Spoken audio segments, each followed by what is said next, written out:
Hi, I'm Steve Garrett. I want to tell you a little bit about the day I was born. I'm going to make an attempt to make a good, truthful telling of that, but it should be noted that the t-shirt that I wear says, "The older I get, the better I was." I was born on April 10th, 1945 at 7:30 in the morning. I was born at the Glendale Community Hospital, now known as the Glendale Memorial Hospital. At the time of my birth, I was 8 pounds 5 ounces, 21 inches long. I was brought into the world by Dr. Alberian. Evidently, we didn't have a great relationship. He slapped me on the butt, I cried, and I've never seen him since then.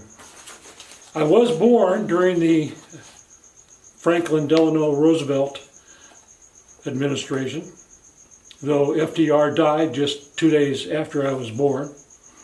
At the time, we were at war, and we were in opposition with a guy named Adolf Hitler. Well, Adolf Hitler did live beyond FDR, but only for a few weeks. He died on the last day of April. Now, a coincidence of my birth was the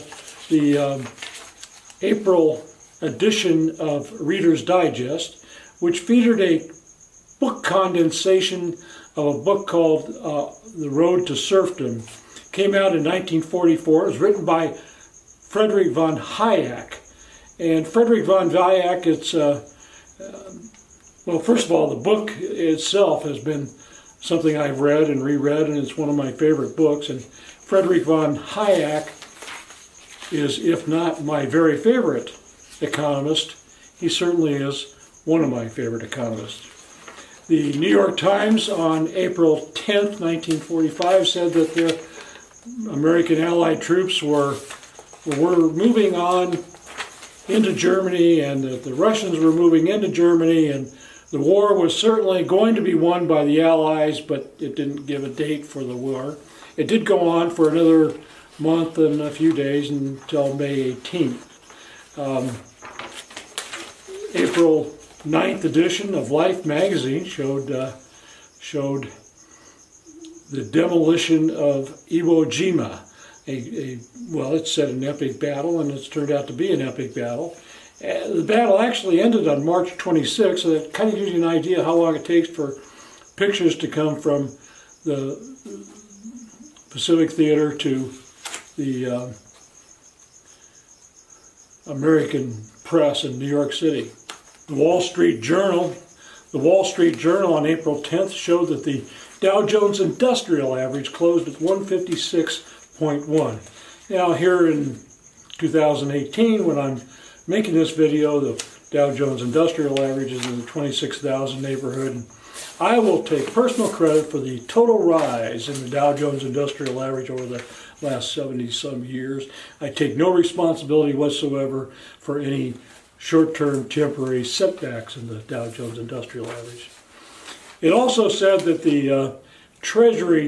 Treasury 3-month bills at the time were paying a whopping 0.35%, which is amazing considering how much money the federal government was borrowing at that time to fight the war.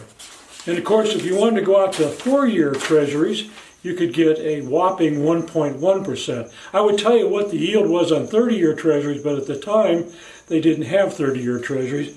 Of course, at the time, with interest rates at the low rates that they were, they should have gone out and borrowed as much money as they possibly could on 75-year bonds, but they didn't.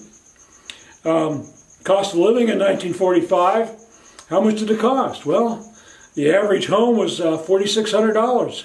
The average salary was $2,400.